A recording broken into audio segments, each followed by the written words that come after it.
आपका बहुत बहुत स्वागत है। तो दर्शकों, यदि आपको भी संतान की प्राप्ति नहीं हो पा रही है और आप चाहते हैं कि आपको संतान की प्राप्ति हो जाए, तो इन नंबरों पर लगातार संपर्क करते रहें। तो डॉक्टर आरटी, अक्सर ऐसा होता है कि लोगों को संतान की प्राप्ति नहीं हो पाती, आईवीएफ कराने जाते हैं, फेल हो जाते हैं। आखिरकार ऐसा क्यों हो जाता है कि बार बार आईवीएफ फेल हो जाता है? देखिए, उसकी जो 2-3 वजह होती हैं। एक तो स्पर्म का अच्छा ना होना, मोटा मोटी मतलब 3 वजह आप समझ के चलिए कि एक संतान प्राप्ति के लिए 3 वजह की जरूरत होती है। एक तो स्पर्म का अच्छा होना, एक आपके एग की क्वालिटी का अच्छा होना, और साथ साथ में आपकी लाइनिंग का अच्छा होना। यदि आपकी लाइनिंग अच्छी है, आपका एग अच्छा है, तो कोई दिक्कत नहीं होगी आपको। हाँ, इसको हम जो लोग देख रहे हैं एग को, वो एएमएच के थ्रू देखते हैं।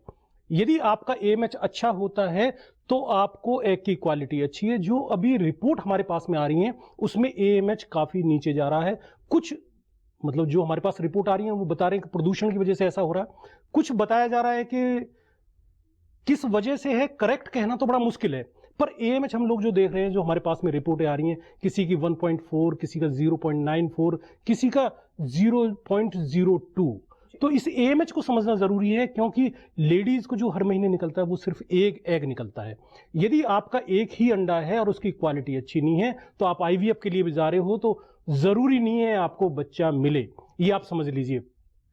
यदि आपकी एग की क्वालिटी अच्छी है तो आपको निश्चित रूप से संतान प्राप्ति में बहुत ज्यादा दिक्कत नहीं होती। स्पर्म काउंट यदि कम है तो कोई परेशान होने की जरूरत नहीं है, क्योंकि कुछ तो स्पर्म है ना हमारे पास में। यदि स्पर्म काउंट बिल्कुल नील है तो उसका ट्रीटमेंट अलग है, वो मैं आपको बताऊंगा आगे चल के। पर यदि आपका इस एग अच्छा नहीं है तो आपको संतान होने में बहुत दिक्कत है। और जो हम लोग दवाई की बात करते हैं, दवाई देखो, सभी कहते हैं कि मेरी दवाई, मैं तो बार बार कहता हूं कि मेरी कोई दवाई नहीं है। भेषज रत्नावली, चरक संहिता, हमारे यहाँ कहा जाता है कि ये जो ज्ञान है, जो मतलब ये जो खजाना है, एक किस्म का सालों पुराना खजाना है जो हम लोगों ने सहेज कर रखा है, और उसी खजाने पे हम लोग काम कर रहे हैं। चरक संहिता में इसका वर्णन बिल्कुल बहुत साफ रूप से लिखा हुआ है। भेषज रत्नावली ग्रंथ है, सारंगधर संहिता है, भाव प्रकाश में, इनमें इन दवाइयों का उल्लेख है। बशर्ते कि आपको ये पता हो कौन सी दवाई आपको लेनी है। न कि शिवलिंगी के बीज ले लिए, पुत्र जीवक के बीज ले लिए आपने, कभी सतावर का प्रयोग कर लिया, कभी अशोका का प्रयोग कर लिया। वो दवाइयां हैं, पर उस पे काम करके, अब जैसे मैं आपको एएमएच की बात अभी बता रहा था, अब देखिए दवाइयां हैं, ऐसा नहीं है कि ये मेरे पास में दवाई हो। अब इसका 8.4 ये एएमएच था जो पेशेंट ने खुद कराया, और इसके बाद में इसका हम लोगों ने जो भेषज रत्नावली की ये दवाई है करा के देखी, तो देखिए 4.19, 2 महीने में इतने अच्छे रिजल्ट मिलते हैं।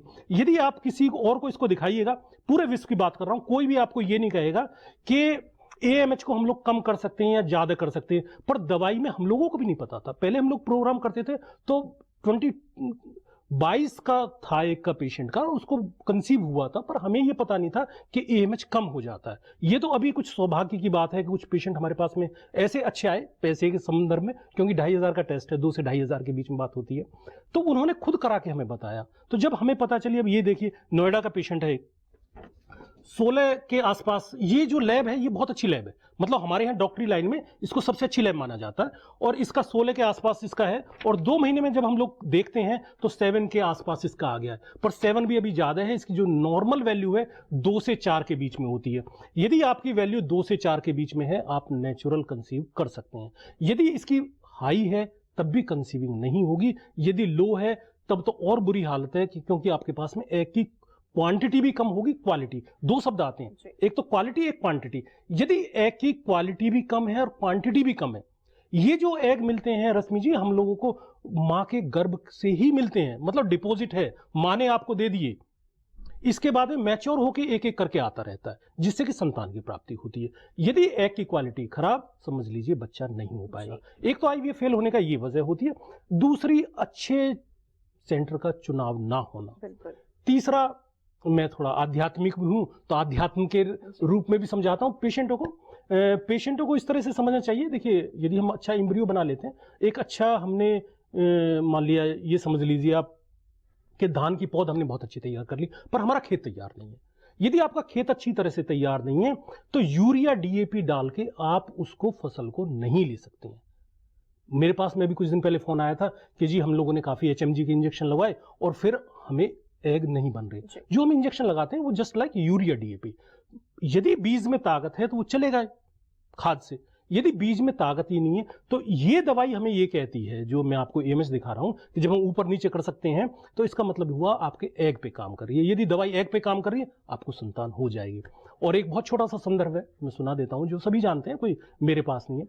महाराज दशरथ हुए तो उन्होंने भी 3 शादी करी। 3 शादी से पहले उन्होंने भी अपने जो गुरु थे उनसे राय नहीं ली कि मुझे क्या करना चाहिए। तब वो अपने गुरु के पास गए, तब उन्होंने एक यज्ञ कराया, उसकी बात हम चर्चा आगे करेंगे। और उन्होंने एक मेडिसिन दी और मेडिसिन लेने के बाद में उनको संतान की प्राप्ति हुई। कहने का मतलब ये है कि इसमें कुछ ना कुछ देवत्व की चीज की है। कई आईवीएफ सेंटर मैंने देखे हैं जहां आप जाओगे भगवान के बड़े अच्छे अच्छे फोटो लगे होंगे, जोत जली होगी। कहने का मतलब ये है कि ऊपर वाले की भी कुछ माया है इसमें। अच्छा, संतान ऐसे ही नहीं मिलती, कुछ को मिल जाती है। यदि 2 से 4 साल हो गए तो जिनको मिलनी है वो मिल जाएगी। यदि 4 साल की बात हो चुकी है तो जरूर आप अच्छे चिकित्सक से राय लें, अच्छे एस्ट्रोलॉजर से पूछें वजह क्या होती है। कई बार कल क्वेश्चन भी था, मेरे पास में आया भी था एक पेशेंट कि जी मैंने काल सर्प दोष का उपाय करा लिया, ये कर लिया, वो कर लिया। तो देखिए, जो सबसे अच्छा उपाय माना जाता है वो हरिवंश पुराण हमारे शास्त्रों में दी हुई है। तो हरिवंश पुराण में भी अब पेशेंट कह रहा था कि जी मैंने जाप तो की है पर 1 माला रोज करता हूं। अब उसके लास्ट पेज में लिखा हुआ कि 3 लाख जाप आपको करने, आप करना ही नहीं चाहते। जी जी। तो अब ऐसा कोई नहीं है कि कोई आपको करेगा, करना खुद ही पड़ेगा। बिल्कुल, काफी लोगों